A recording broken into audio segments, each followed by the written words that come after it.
Hello, Bacho. Let's read the given question. The question says a section is cut from the square plate as shown in the figure. Find the position of center of mass for the remaining portion. So, to understand this question, we need to understand about the key concept of location of center of mass. ठीक. So, अगर हम बात करें, let's suppose we have two bodies. एक का mass है m1 and दूसरे का मास है m2 and एक का पोजीशन वेक्टर है r1 दूसरे का पोजीशन वेक्टर है r2. ठीक है. So in this situation we are interested in calculating the center of mass of this two system. So we can say जो values आएंगी center of mass की, that is along x-axis it can be given by the formula m1 x1, या फिर to be precisely we can just write this formula RCOM will be equals to m1 r1 bar plus m2 r2 bar divided by m1 plus m2. अब यहाँ पे accordingly we can have the value of x C O M. अगर हमें x चाहिए so we will just put m1 x1 plus m2 x2 divided by m1 plus m2. Similarly y C O M we can calculate m1 y1 आ जाएगा बस यहाँ पे m2 y2 upon m1 plus m2.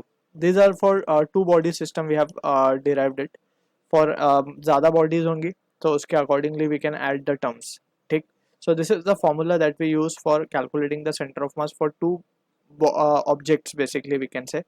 so अब यहाँ पे we can see कि ये जो objects थे they are intact.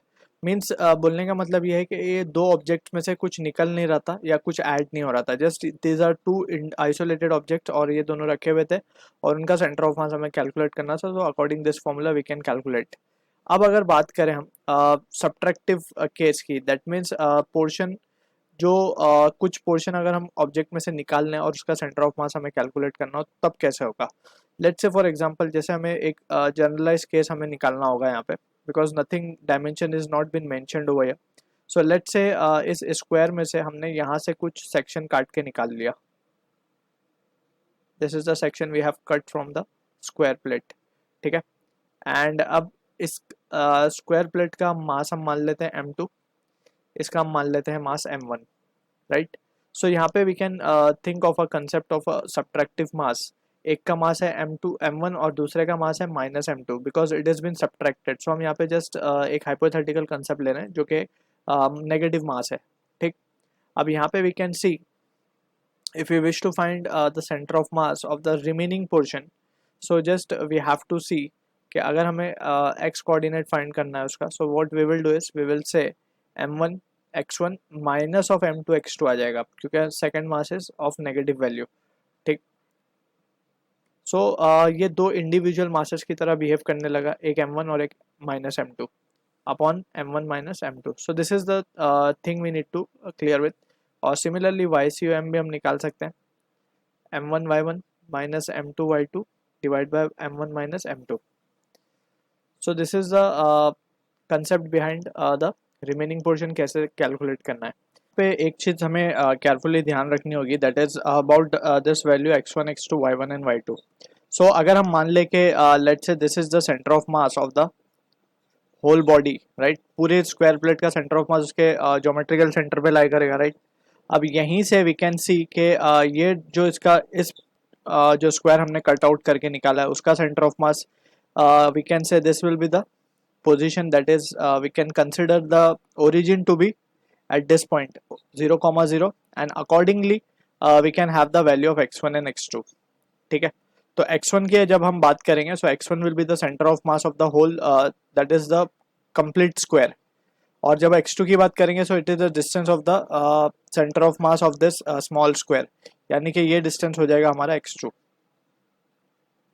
Right. So this is how we need to calculate the things and we can have the value of centre of mass. ठीक है. इसी तरीके से y को भी हम डिफाइन कर सकते हैं. ठीक है. So this is the x and y coordinate we will consider. So अब यहाँ से हम बात करते हैं, अगर हमें मास को थोड़ा सा और इस रिजल्ट को मैनिपुलेट करना हो तो वी कैन से मास के लिए हम डिफाइन करेंगे रो, दैट इज मास पर यूनिट एरिया. अब मास पर unit area we can say since the square plate we are considering it has to be uniform, so we can say mass will be uniformly spread out है. So in that situation we can say axiom को हम क्या लिख सकते हैं, m1 की जगह we can write rho a1 x1 minus of row a2 x2 the whole divided by row a1 minus of row a2. सो यहाँ से जो रिजल्ट आएगा वो होगा a1 x1 minus of a2 x2 divided bye a1 minus of a2.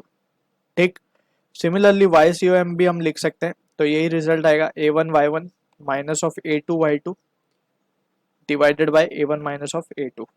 So this is how we can calculate the center of mass of the remaining portion. I hope you understood the solution. All the best.